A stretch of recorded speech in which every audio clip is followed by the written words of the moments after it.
لە ساڵیادی ڕۆژنامەی کووردا یادی تێپەڕبوونی 100 ساڵی ڕۆژنامەی کورد و دەرکردنی ڕۆژنامەیەک بە ناوی ڕۆژی کورد و شەوی عەجەم لە مانگی شەوالی 1990دا قۆناغێکی ترە لە خەبات و تێکۆشانی سمکۆی شکاک لە بواری ڕۆژنامەگەری کوردیدا. ئەو ڕۆژگارە سەرەتای دەستپێکردنی نەهامەتیەکانی خەڵکی کورد بوو لە کوردستانە. سمکۆ شێلگیرانە بێپەروا لە مەیدانی ململانی سیاسی و خەباتی چەکداریدا بوو وەکو قەڵایەک بەڕووی دژمنان داوەستا بوو. لە هەوڵی بەدەستێنانی مافەکانی خەڵکی کوردستاندا بوو کە خۆی لە سەربەخۆییدا دەبینیەوە. نێرانی کورد و کێشەکەی لە نیازەکانی سمکۆ باش تێگەیشت بوون و ئاراسی کارکردنی سمکۆیان لا پەنهان نەبوو.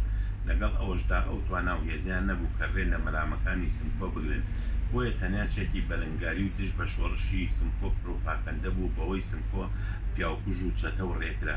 سمکۆ زوو هەستی کردبوو بۆیە دەویست بە هەر جۆرێک بێت لە خەڵکی بگەێنێت کە داوای مافی گەلەکەی دەکات نەک چەتە و ڕێگر و پیاوکوژ بێت. بیرکردنەوە لە دەرکردنی ڕۆژنامەیەک لە ڕۆژهەڵاتی کوردستان و ناوچەیەکی پڕ لە کێشەدا گەلێک گران بوو، بەڵام ئەو کارە ئاواتی لە مێژینەی سمکۆ بوو. تەنها چاپخانەش لەو ڕۆژگارە و لە ورمێدا چاپخانەی تەمەدون بوو. کاتێک سمکۆ سەید عەبدوڵڵا و سەید تەها دەنێرێ بۆ لای تەمەدون کە خاوەنی چاپخانەکە بوو، سڵاوی سمکۆیان پێگەیاند و داوایان لێکرد کە ڕێگەیان بدات ڕۆژنامەکە بە چاپ بگێنن تا خەڵکی تێبگات کە ورمێ ئارام و کەس دەستدرێژی بۆ سەر کەس ناکات. لە سنووری دەسەڵاتی سمکۆدا تەمەدون خۆی لە یادداشتەکاندا بە ناوی ئەوزاعی ئێران دەرجەنگی ئەوەلی تاریخی ڕەزاییە لاپەڕە 296 بۆ 270 269 بۆ 270 دەڵێ کاتێک داوایان لێکردم کە ڕۆژنامەکە لە چاپخانەکەی مندا بە چاپ بگێنن، منیش وتم بەداخەوە پیتەکانی ئێمە بەشی چاپی ڕۆژنامە ناکات. کاتێ ئەوەم وت دەموچاوی سەید عەبدوڵڵا سوور هەڵگەڕا اینجا زانیم چه هەڵەیەکم کردووە، چونکە دەرچوون لە فەرمانی سمکۆ یاریکردن بوو بە گیانی خۆت.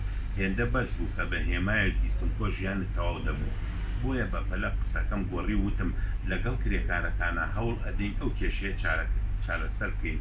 اینجا سەید عەبدوڵڵا هاتەوە سەر خۆی و ئێمەش بەڵێنماندا ئەوانیش پارەی حەقدەستی کرێکارەکان بدەن، بەڵام نەدەکرا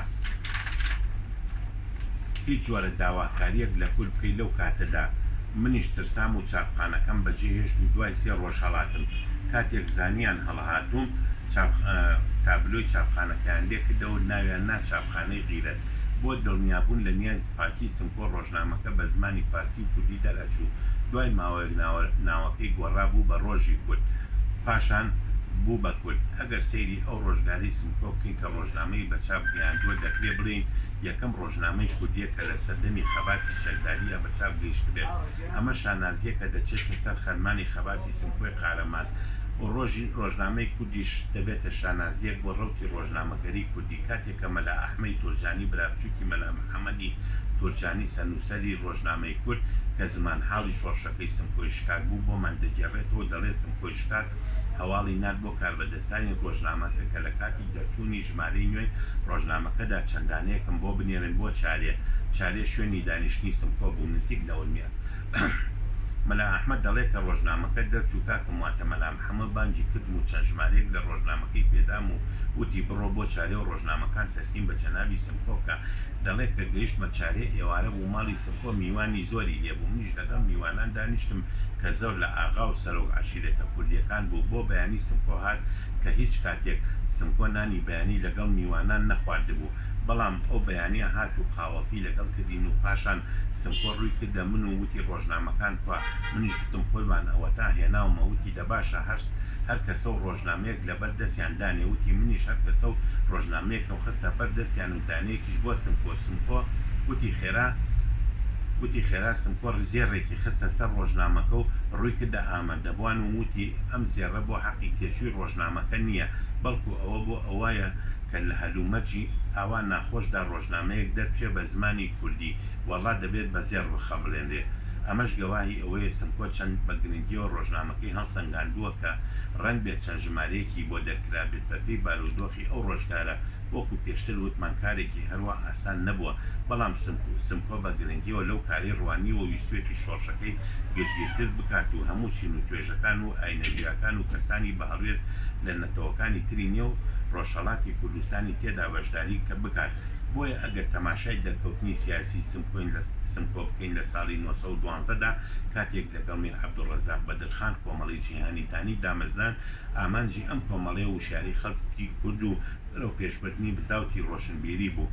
زۆر لە مێژوونووسان هاوڕان لەسەر ئەوەی کە گۆڤارێک دەرکراوە بە ناوی کوردستان لە ساڵی 1912دا یەکێک بۆ لە کارەکانی کۆمەڵی جیهانی، بەڵام هیچ ژمارێکی ئەم گۆڤارە لەبەردەستدانێ پاشان کردنەوە قوتابخانەیەک لە شاری خۆی بە پشتگیری قۆنسۆلی رووسیا و چێرکۆف بە فەرمی قوتابخانەکە لە 27 دەی 1913دا بەڕووی خوێندکارانی کووردا کرایەوە.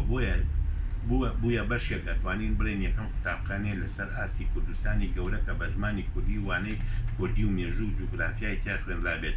کۆمەڵە بەردەوام بوو تا ساڵی 14 دوای ئەوە جەمعیەتی ئیستیخلاسی کوردستانی دامەزان بە هاوکاری سەیتای شەمزینی دوای دەستپێکردنی شەڕی یەکەمی جیهانی ئەم ڕێکخراوەش دەرچالاکی کەوت. ئەو سەردەمە ڕووسەکان بە ئاشکرا پشتگیری ئێرانیان دەکرد و بەرهەڵستی سمکۆیان دەکرد لە هەر چ جۆڵێکی دژ بە ئێران. هەر ئەوەش بوو لە ساڵی 1915دا سمکۆ میر عەبدوڵڕەزاق و پاشان هاوکارە نزیکەکانیان گرتن و بردیانن بۆ تەفلیس و لەوێشەوە بۆ سیبریا. ژمارەی کیراوە کوردەکان بوونە 20 و سەیتەهای شەمزینی ژێکە بوو لەوانە. ئەحمەدی شەریفی دەڵێ سمکۆ لە زیندان و پەیوەندی بە گەورە پیاوانی بەڵشەویک تاربیەگۆفیەوە کرد و پاشان لە ساڵی 1916دا ئازاد کران. کێشە زۆرەکانی ناوچەکە و ئەو پشێوی بە بۆنەی جەنگی جیهانیەوە سەری هەڵدا بوو. بواری سمکۆی نەهێشتەوە تا بەرنامەکانی بخاتە بواری جێبەجێکردنەوە. هەر ئەوەش بوو کە گۆڤاری زاریا فستۆکای رووسی لە ساڵی 26دا لە یەکێک لە ژمارەکانی خۆیدا بە ماشێتێکی گەورە نووسیوێتی